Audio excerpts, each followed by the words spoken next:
waa nooc ka mid ah khudradda ama miraha waxaana laga helaa noocyada kala duwan ee nafaqada oo haddii midkood jirkeena laga waayo amaba ay ku yaraadaan xaaladeena caafimaad khatar geli karto. Haddaba waxaan doonayaa in aan wax idinkaga sheego qaar ka mid ah faa'iidooyinka caafimaad ee laga helo cambaha. Inta aanu u gudagelin waxaan si gaar ah idinkaga codsanahay in aad muuqaalka share gareysaan oo aad gaarsiisaan asxaabta kugu xir si ay ugu faa'iideystaan.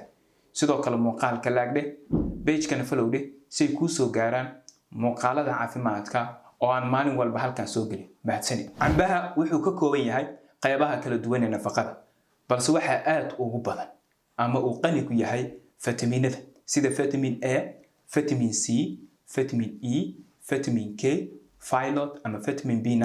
sidoo kale waxa ku jira noocyada kala duwan ee vitamin B complex sida thiamine, riboflavin iyo niacin. sidoo kale cambaha waxa ku jira noocyada kala duwan ee macdanta sida magnesium, potassium, phosphorus, iron, zinc, sodium iyo xaddi yar oo protein, fat, carbohydrate iyo biyo ayaa ku jira.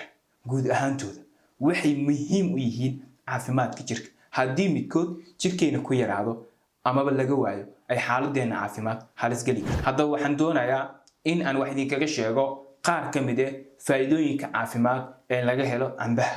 qodobka ugu horeeyo, cambaha waxaa ka buuxa maadooyin badan oo dhiigga ka nadiifiya wasakhda sida polyphenols oo ah maadooyinka jirka ka saara ama dhiigga ka nadiifiya wasakhda. qodobka labaad, cambuhu wuxuu xoojiyaa ama sare u qaadaa difaaca jirka waayo waxaa ku jira fitamiinada sida vitamin A oo ka qayb qaata xoojinta ama sare u qaadida difaaca jirka. haddii vitamin A-ga jirkeena ku yaraado waxa bato caabuqyada jirka. sidoo kale cambaha waxaa ka buuxa vitamin C-ga. vitamin C-ga wuxuu ka qayb qaataa soo saaridda unugyada dhiigga cadcad. sidoo kale waxay sare u qaadaan difaaca jirka oo waxay la dagaalamaan jeermisyadayaasha. qodobka saddexaad, cambuhu wuxuu sare u qaadaa amaba uu xoojiyaa dheefshiidka maxaa yeelay waxaa ku jira maadooyin badan oo caawiya habdhiska dheefshiidka. sidoo kale cambaha waxaa ku jira dheecaanka loo yaqaano amylase taasoo caawiya amaba door muhiim ah ka ciyaara habdhiska dheefshiidka. diirka cambaha waxaa laga helaa maadada loo yaqaano fiberka kaasoo ka qayb qaata jilcinta saxarada oo wuxuu aad ugu wanaagsan yahay dadka ka cabanayo calool xiranka ama calool istaaga hadba sidaa u taqaanid. sidoo kale cambaha waxaa laga helaa bestiin oo isku dheelitir ku sameeya heerka baruurta dhiigga qulqulayso. cambaha wuxuu muhiim u yahay xakameynta dhiig karka.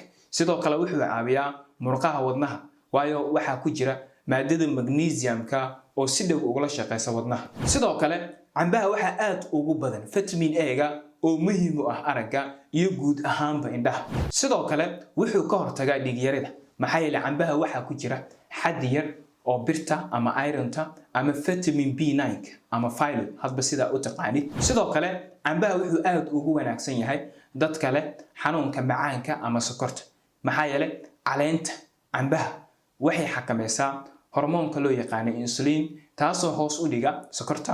qodobka ugu dambeeya oo ah qodobka aan kusoo gabagabeyn doono, cambaha waxaa aad ugu buuxa fitamiinada sida vitamin C iyo vitamin A oo ka qayb qaata kobcinta timaha iyo sidoo kale waxay aad ugu wanaagsan yihiin haragga. fadlan ha iloobin in aad muuqaalka share gareyso oo aad gaarsiiso asxaabta kugu xir si ay ugu faa'iideystaan.